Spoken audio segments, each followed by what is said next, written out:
Hi everyone, it's Eugene Lucio, and today I'd like to show you how you can remote access your scanner so that you can download scans. Now, in another video that I did, I showed how you can easily remotely control the scanner, but this time what I want to be able to show you is how to actually download files from the scanner. Now, it's pretty easy to do. It's just you need to know what to look at. So I'm going to do the remote access first, and so that's actually 192.168.111.2 and then :8400. If we hit that, we should be able to get in. And I've got the scanner active here beside me, okay, which looks good. Now, oh boy, I'm really low on battery power, so hopefully I got one shot at this. What I want to be able to do now is if you go into the Manage window and down to General Settings, down to WLAN, and look over here, way down at the bottom, you have your where is it here? Your IP address, which is what you're going to be using to connect, and it's somewhere there is the, there you go, the encryption key is what you're going to need to access this if you haven't done this already. But what we want is actually when you're in the general settings, go way down at the bottom, and there we go, and it says remote access to scans. Now normally by default this is off. Okay, so if I shut it off, there we go.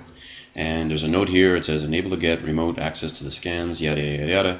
And what you're going to want to do is make sure that's on. You get a warning here, risk of data loss. Please only use if you're about to access scan files via network.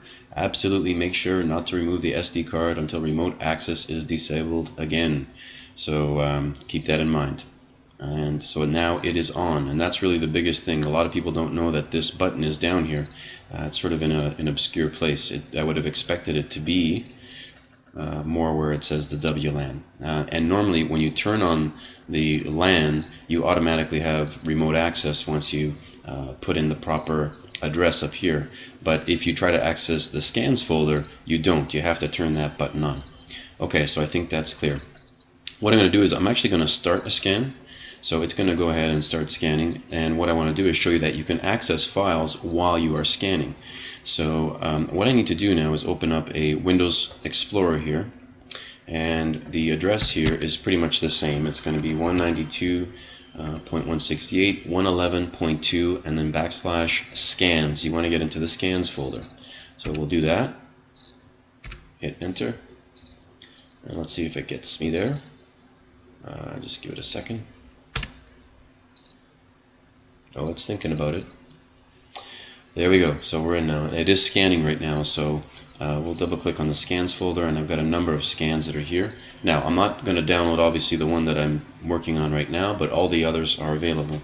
So what I will do is I'm going to move this down lower so you'll see it. I'm going to close the other, minimize the other window. I'm going to grab a file and just drag it onto the desktop.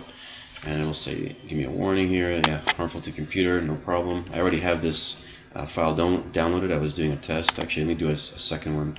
I'll do this one here, 146. Give me the warning, sure, no problem, and now start copying. So this will show you the scan time. Now these scans I'm downloading are at 1/5, 3 times quality, so 105 megabytes, and you'll see that it's not too bad in terms of speed. It is still scanning right now. So not too bad, but let's just wait to see until this goes down and see how much time it takes.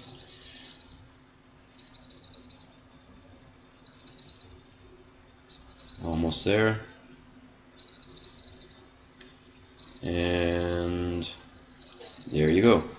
So it's now copied. If I open up this file, you'll see that I have all the regular things that I would normally expect to see inside the scan folder and such.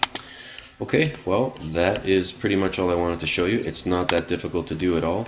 You'll see it's still scanning here, but that is how you get remote access to your scans folder.